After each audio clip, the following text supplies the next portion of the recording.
আসসালামু আলাইকুম ওয়া রাহমাতুল্লাহি ওয়া বারাকাতুহু নাহমাদুহু ওয়া নুসাল্লি আলা রাসূলিহিল কারীম আম্মা বা'দ ফাআউযু বিল্লাহি মিনাশ শাইতানির রাজীম বিসমিল্লাহির রহমানির রহিম আমিনু কামা আমানান নাস ওয়া ক্বালা রাসূলুল্লাহি সাল্লাল্লাহু আলাইহি ওয়াসাল্লাম আলাইকুম বিসুন্নতি ওয়া সুন্নাতিল খুলাফাইর রাশিদিনাল মাহদিয়্যিন আও কামা ক্বালা আলাইহিস সালাতু ওয়াস সালাম।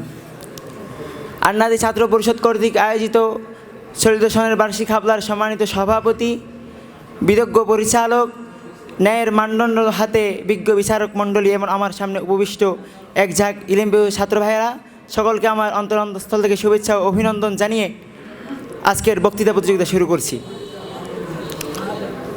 আজকের বক্তৃতার বিষয়বস্তু দেওয়া হয়েছে সাহাবায়ে কেরাম রাদিয়াল্লাহু আনহুম উম্মার আদর্শের বাতিঘর। এ বিষয়ে কিঞ্চিত আলোকপাত করার চেষ্টা করব, আমা তাওফিকি ইল্লা বিল্লাহ। উপস্থিত সম্মানিত হাজরিন, প্রথমেই আমরা মুসলমান, আমরা আল্লাহকে বলে আল্লাহ আমরা ইমান আনবো তো আনবো কার মতো আনবো? মালিক ডাক দিয়ে বলেন আমিনু কামা আমানান নাস, তোমরা ইমান আনো যেমন ইমান এনেছে সাহাবায়ে কেরাম। রাসূল আকরাম সাল্লাল্লাহু আলাইহি ওয়াসাল্লাম বলেন আলাইকুম বিসুন্নতি ওয়া সুন্নাতিল খুলাফাইর রাশিদিনাল মাহদিয়্যিন, তোমাদের উপর আবশ্যক হলো তোমরা আমি এবং আমার সাহাবাদের অনুকরণ করো। রব্বুল আলামিন এবং রাসূল আকরাম সাল্লাল্লাহু আলাইহি ওয়াসাল্লাম সাহাবায়ে কেরামকে আমাদের পথের মাপকাঠি, আমাদের চলার মাপকাঠি বানিয়েছেন। সম্মানিত উপস্থিতি, আল্লাহ রব্বুল আলামিন তো কোরআনে আয়াত নাযিল করেছেন রাদিয়াল্লাহু আনহুম ওয়া রাযু আন, তারা আল্লাহর প্রতি সন্তুষ্ট এবং তিনিও তাদের প্রতি সন্তুষ্ট। রাসূল আকরাম সাল্লাল্লাহু আলাইহি ওয়াসাল্লাম বলেছিলেন বনি ইসরায়েলের 72টি দল, আমার হবে 73টি দল, আমার উম্মতের 73 দলের মধ্যে একটি দল জান্নাতে যাবে। তখন সাহাবায়ে কেরাম রাসূলকে প্রশ্ন করলেন, ইয়া রাসূলুল্লাহ, ওই দলটি কারা? রাসূল আকরাম সাল্লাল্লাহু আলাইহি সাল্লাম বলেন মা আনা আলাইহি ওয়া আসহাবি, সেই দল হলো আমি এবং আমার সাহাবায়ে কেরাম।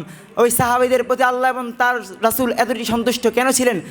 তারা আল্লাহকে কতটুকু ভালোবাসতেন? হযরত বেলাল হাবশী রাদিয়াল্লাহু তাআলা আনহু, যার কষ্টে উৎকণ্ঠা হয়ে মরু প্রান্তরের বালিকণাগুলো আজও যেন কন্দন করছে, হায় সেদিন যদি মালিকের পরীক্ষার দিন না হতো আমি শীতল হয়ে যেতাম। সূর্য দীপ্তিমান সূর্য যেন বলছে সেদিন মালিকের যদি পরীক্ষার দিন না হতো আমি নিজের কক্ষে ফিরে যেতাম।